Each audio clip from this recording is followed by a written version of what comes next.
शब्द तलवार से, बेबाकी कटार सी, और किरदार ऐसा कि कोई एक बार मिले तो मर मिटे। हम बात कर रहे हैं एक ऐसी शख्सियत की जो उन्हें भी झुका दे, जिनको सत्ता विरासत में मिली।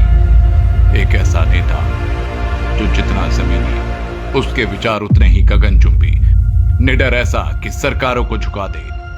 जी हां, हम बात कर रहे हैं देश की संसद में नागौर लोकसभा क्षेत्र की नुमाइंदगी करने वाले तथा राष्ट्रीय लोकतांत्रिक पार्टी के संस्थापक हनुमान बेनीवाल की। राजस्थान के नागौर जिले में स्थित ग्राम बरण गांव में जन्मे हनुमान बेनीवाल ने कई बड़े संघर्षों के बाद अपना राजनीतिक जीवन शुरू किया। हम दरिया हैं, हमें अपना हुनर मालूम है, जिस तरफ भी निकलेंगे रास्ता बना लेंगे। इसी संकल्प के साथ राजस्थान की राजनीति में हनुमान बेनीवाल ने अपना सफरनामा शुरू किया। आपके पिताजी स्वर्गीय श्री रामदेव जी चौधरी नागौर जिले की मुंडवा विधानसभा क्षेत्र से 2 बार विधायक रहे, परंतु हनुमान बेनीवाल ने अपने पिता के राजनीतिक जीवन को ढाल बनाए बिना उनके राजनीतिक संघर्ष और व्यक्तित्व को अपने जीवन में उतारकर जनहित के लिए अपने राजनीतिक जीवन की शुरुआत की थी। हनुमान बेनीवाल ने अपना सफर छात्र राजनीति से शुरू किया और राजस्थान की राजधानी जयपुर में स्थित राजस्थान कॉलेज में वर्ष 1993 में बतौर अध्यक्ष निर्वाचित हुए। इसके बाद वर्ष 1995 में राजस्थान विधि कॉलेज के अध्यक्ष बने।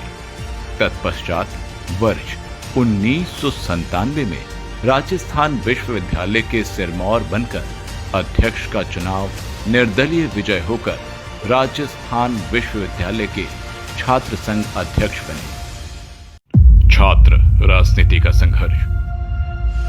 श्री हनुमान बेनीवाल ने अपने जीवन में अनेक कठिनाइयों का सामना किया, मगर अपने निर्णय पर अटल रहना इनकी प्रमुख विशेषता है।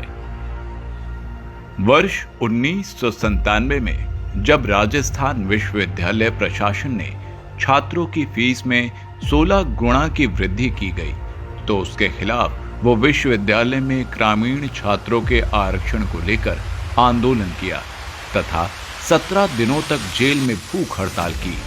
तब राजस्थान के तत्कालीन मुख्यमंत्री भैरू सिंह शेखावत की सरकार को झुकना पड़ा।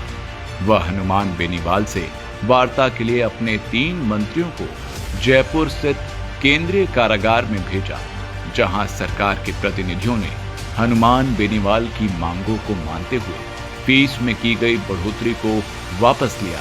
राजस्थान विश्वविद्यालय में ग्रामीण छात्रों को 5% आरक्षण देकर अनशन को समाप्त करवाया।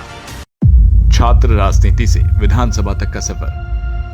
श्री हनुमान बेनीवाल ने नवगठित खियूंसर विधानसभा से 2008 में भाजपा से चुनाव लड़ा और नागौर जिले से रिकॉर्ड मतों से विजय हुए, परंतु पार्टी में सामंतवाद से प्रेरित सोच से अधीन कार्य करने से इनकार कर दिया और राज्य के किसानों के हितों की लड़ाई लड़ने लगे। और प्रदेश में जहां जहां किसान व युवा पर अत्याचार हुआ, वहां वहां हनुमान बेनीवाल उनकी आवाज बनकर पहुंचे और किसानों तथा युवाओं के दिल में विशेष जगह बनाई। पार्टी की विचारधाराओं के ऊपर उठकर उन्होंने सड़क से लेकर संसद तक लड़ाई लड़ी और वर्ष 2013 के विधानसभा चुनाव में खियूंसर से निर्दलीय प्रत्याशी के तौर पर चुनाव लड़ा। जनता ने खियूंसर से भाजपा और कांग्रेस दोनों पार्टियों को नकार दिया और हनुमान बेनीवाल खियूंसर से भारी मतों से विजयी हुए।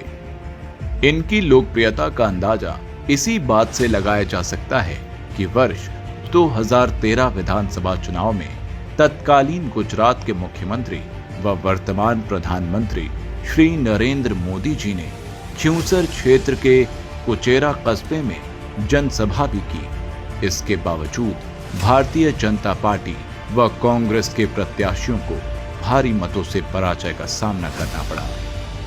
व्यवस्था परिवर्तन के लिए जन आंदोलन की शुरुआत और आरएलपी का गठन। विधायक रहते हुए हनुमान बेनीवाल ने राजस्थान के किसानों, युवाओं के हितों तथा आम आवामों के हक की लड़ाई लड़ने के लिए व्यवस्था परिवर्तन के संकल्प के साथ किसान हुंकार महारैली के रूप में जन आंदोलन की शुरुआत की और 7 दिसंबर 2016 को नागौर जिला मुख्यालय पर, 7 जनवरी 2018 को बाड़मेर जिला मुख्यालय पर, 4 फरवरी 2018 को बीकानेर जिला मुख्यालय पर तथा 10 जून 2018 को सीकर जिला मुख्यालय पर लाखों लोगों की मौजूदगी में इन किसान हुंकार महारैली का आयोजन किया और मुख्य मुद्दे थे किसानों की संपूर्ण कर्ज माफी, कृषि हेतु मुफ्त बिजली, स्वामीनाथन आयोग की संपूर्ण सिफारिशों को लागू करने, टोल मुक्त राजस्थान, बेरोजगारों को स्थायी रोजगार, सरकारी महकमों में रिक्त पड़े पदों को भरने तथा उद्योगों में 80% तक स्थानीय लोगों को रोजगार में प्राथमिकता देने जैसे दर्जनों जनहित से जुड़े मामले शामिल थे। जनमानस की मंशा के अनुरूप दिनांक 29 अक्टूबर 2018 को राजधानी जयपुर में लाखों लोगों की उपस्थिति में आयोजित हुई किसान हुंकार महारैली में स्वच्छ, सरल, समर्पित नारे के साथ राजस्थान के पहले क्षेत्रीय दल राष्ट्रीय लोकतांत्रिक पार्टी का गठन किया और हनुमान बेनीवाल जी के संघर्षों के परिणाम स्वरूप राजस्थान की जनता ने 2018 के विधानसभा चुनाव में आरएलपी पार्टी से 3 विधायकों को चुनकर राजस्थान की विधानसभा में भेजा। वर्ष 2019 के लोकसभा चुनाव से पूर्व केंद्र की सत्ताधारी पार्टी भाजपा ने आरएलपी की ताकत और हनुमान बेनीवाल के तेवर को देखते हुए नागौर संसदीय क्षेत्र की सीट आरएलपी के लिए छोड़ दी और हनुमान बेनीवाल नागौर लोकसभा से भारी मतों से विजयी होकर देश की संसद में पहुंचे और नतीजा ये रहा कि हनुमान बेनीवाल तथा आरएलपी की मदद की वजह से राजस्थान की अन्य सभी 24 लोकसभा सीटों पर भाजपा के उम्मीदवार चुनाव जीते, जिनमें से कई लोकसभा सीटों पर हनुमान बेनीवाल के प्रचार की बदौलत किसान वर्ग व उनके चाहने वालों ने लोकसभा चुनाव में भाजपा की डूबती नाव को बचाया। देश की सबसे बड़ी पंचायत लोकसभा में हनुमान बेनीवाल ने अपने तेवर और अंदाज बरकरार रखा और जिस बेबाकी से उन्होंने राजस्थान की विधानसभा में जनता के मुद्दे में अव्वल रहे, उसी तर्ज पर संसद में ईआरसीपी, आरक्षण, महंगाई तथा किसान, दलित व वंचित तथा पिछड़े तबके की आवाज को बुलंद किया तथा राजस्थान के सभी सांसदों में से जनहित के मुद्दे उठाने में अव्वल नजर आए। वर्ष 2020 में जब केंद्र सरकार किसान विरोधी 3 काले कानून लाई, तब किसानों के समर्थन में केंद्र की एनडीए सरकार से अपना समर्थन वापस लिया और शाहजहांपुर बॉर्डर पर 70 दिनों तक आरएलपी के समर्थकों के साथ मौसम की विपरीत परिस्थितियों में सड़क पर बैठे रहे और नतीजा ये रहा कि केंद्र सरकार को तीनों काले कानून वापस लेने पड़े। भारतीय सेना में जब अग्निपथ नाम की योजना लाकर संविदा भर्ती प्रारंभ की, तब देश में सबसे पहले सांसद के रूप में हनुमान बेनीवाल ने सेना को ठेके पर देने की योजना का विरोध किया और जून 2022 में जोधपुर मुख्यालय पर अग्निपथ योजना के खिलाफ 2 लाख युवाओं की रैली करके कड़ा संदेश केंद्र की सरकार को दिया। वहीं देश के लिए मेडल जीतने वाली पहलवान बेटियों के मान सम्मान की लड़ाई में सबसे पहले उनका साथ दिया तथा प्रदेश भर में पहलवानों के समर्थन में राष्ट्रीय लोकतांत्रिक पार्टी ने प्रदर्शन किया। हनुमान बेनीवाल के नेतृत्व में राष्ट्रीय लोकतांत्रिक पार्टी ने राजस्थान में बजरी माफिया के खिलाफ जन आंदोलन छेड़ रखा है।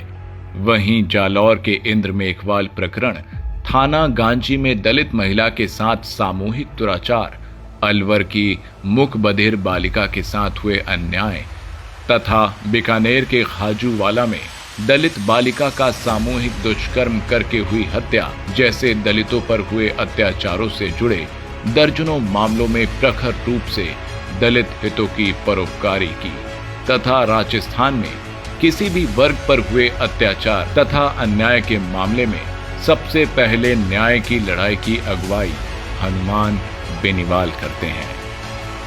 संघर्षशील, कर्मठ, बेबाक तथा मिलनसार छवि के धनी हनुमान बेनीवाल के घर के दरवाजे हमेशा लोगों के लिए खुले रहते हैं और बिना किसी भेदभाव के साथ हर वर्ग और समाज के काम इनके द्वारा किए जाते हैं।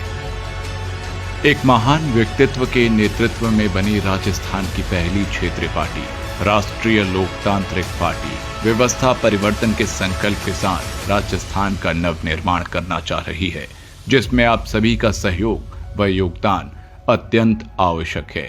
इसलिए भाइयों, अब बारी है एक होकर नए राजस्थान के निर्माण की। अब बारी है समाज के अंतिम छोर पर बैठे व्यक्ति की भूमिका सत्ता में लाने की। अब बारी है आरएलपी को सत्ता में लाने की। इसलिए आओ चलें आरएलपी के संग। धन्यवाद।